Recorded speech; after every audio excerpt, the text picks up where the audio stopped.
A record label dropped an artificial intelligent rapper for using the N-word. A pilot threatened to turn the plane around if people didn't stop sending nudes. And pearl necklaces made from bodily fluids are TikTok's hottest new jewelry trend. These are the weird stories for Thursday on Weird AF News, the only daily weird news podcast hosted, recorded, produced inside a 119-degree closet, everyone. Whoa! I'm sweating. I am sweating.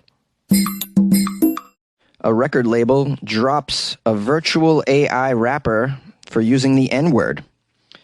Grand opening, grand closing. Just a few days after the news broke that the AI-powered virtual rapper FN Mecca had signed a deal with Capitol Records, the label announced it's dropping the robot rapper following some sort of backlash. Let's figure out what's going on here. I wasn't even aware that they were signing robot rappers to record labels.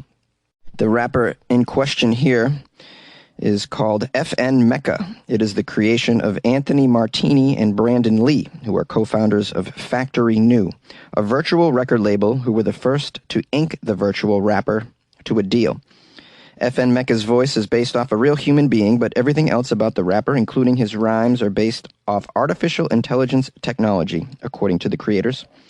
In appearance, Mecca looks like a caricature of a racially ambiguous rapper, complete with colored dreads and face tattoos.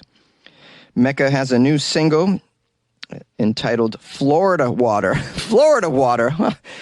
I'm surprised I didn't hear about this earlier. Everybody seems to send me Florida news.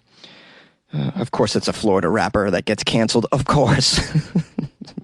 Okay, let's find out exactly what happened. There was a backlash they received because Mecca uses the N-word in lyrics. No way, the N-word in lyrics? A rapper? That's crazy. I've never heard of that. Rappers don't use that word in their lyrics, do they? Oh, sheesh.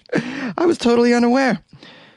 Mecca is in trouble for one particular track called Moonwalkin', where he spits the lines, "Moonwalking with a shorty in the lobby. Feel like Hank Hill when I raise the bobby. I don't see no N-words like we playing hockey." Yeah, so he slipped the N-word in there, and no one's happy with it, I guess. Especially the record label, Capitol Records. But I would imagine if Capitol Records were to dig through their library of rappers, I'm sure they're going to find some others that use the N-word. This isn't anything new, everybody.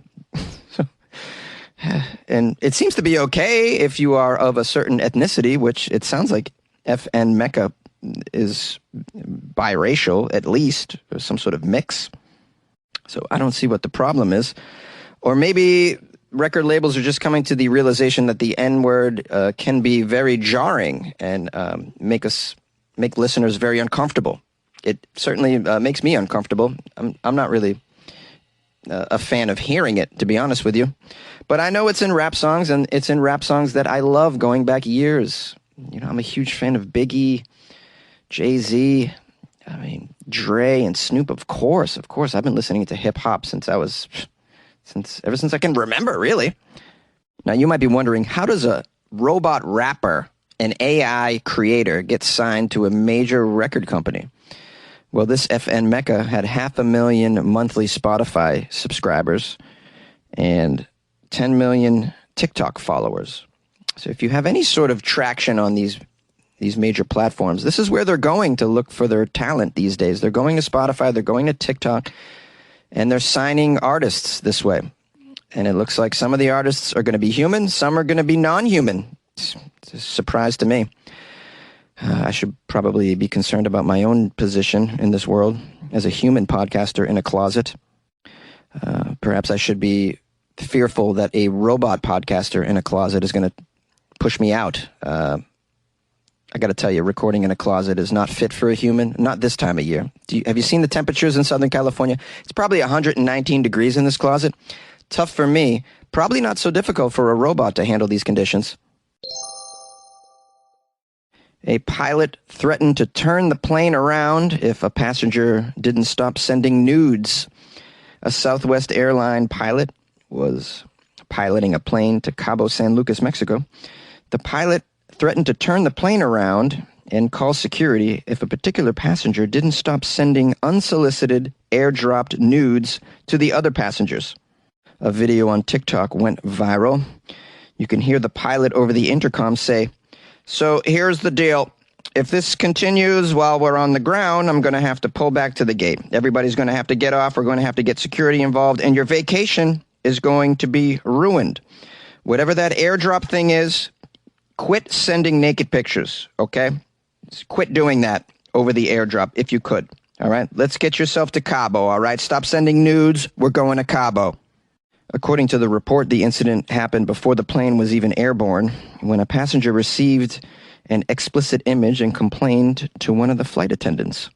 The practice of sending these naked photos is called cyber flashing. Are you aware? I'm learning some terms today as well. Let's learn together. Cyber flashing, the practice of sending unsolicited and explicit photos to nearby strangers. This isn't a new problem. In a 2017 research report, 53% of women ages 18 to 29 reported having been sent unsolicited, obscene photos. A 2021 report found that 33% of women under 35 reported having been sexually harassed online in general. 3 times more often than men within the same age range, FYI. Cyber flashing is already considered a misdemeanor in Texas after legislators teamed up with a dating app, Bumble, in 2019 to criminalize it. In California, a new bill has been proposed that would give unsuspecting recipients the ability to sue the senders of these explicit photos if they're older than 18. We have a quote from an assembly member named Cecilia for the state of California. She says, "Just as individuals suffer sexual harassment and abuse in their physical, non-digital lives, there's a growing incidence of individuals being harassed by receiving unsolicited, sexually explicit images and videos in the digital world from people they do not know. This is not okay. This is harassment." I totally agree with this. It is harassment. I've heard of women being sent airdrop photos on public transportation as well. And even sitting in traffic here in Los Angeles. I've heard of that as well. That's crazy. Imagine you're sitting in traffic and someone sends you a dick pic. I mean, that's like the last thing you expect. And really the last thing you need when you're sitting in Los Angeles traffic. And we're seeing some states get a grip on this, but as always, lawmakers and just centralized government in general is a little bit behind when it comes to making adjustments for the safety of us in the culture. So, although as this continues to be a problem, you'll see more and more states adopt similar laws because you can't be sending dick pics like this, man. It's not okay. It's no bueno. And I feel bad for ladies that are often the victims of this sort of harassment online. It's just so infantile and horrible. And this really highlights the stupidity in our culture. For some dumbass to think sending a dick pic is going to get him anywhere. Has anyone received an unsolicited dick pic on a public bus and thought, "Oh, what section is this guy in? I'm going to go sit right next to him. This is working for me"? I don't think so. Although maybe you disagree. Call the show. You like podcasts? You're listening to my podcast. Maybe you thought to yourself, "I'd like to make a podcast." Too difficult. No, not with Anchor. Anchor has free creation tools that allow you to record and edit your podcast from your phone or your computer. Anchor distributes your podcast to Apple, Spotify, Stitcher, and more. They have advertising integration, so you can even make a little money off your podcast. Everything you need to make a podcast in one place. Download the free Anchor app or go to anchor.fm to get started. And good luck with your podcast. Good luck with your creation. Good luck with your life, man. TikTok's newest jewelry trend is pearl necklaces made from semen.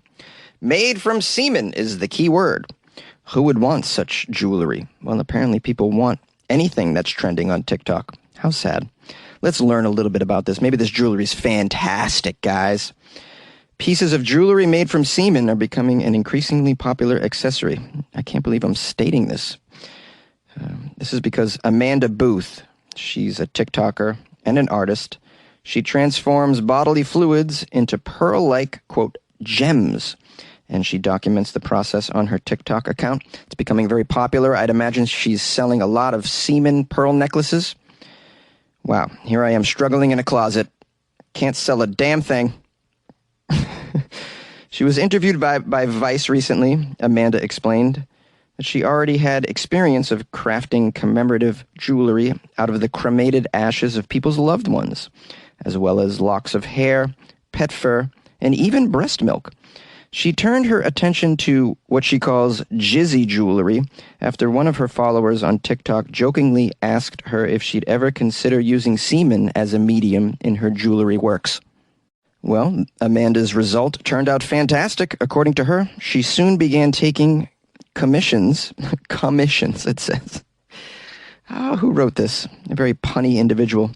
She took commissions from her subscribers. Customers collect their semen sample in a mail-safe container and ship it to Amanda, who then combines it with clay and creates a polymer sculpture before baking it in an oven until it dries and sets.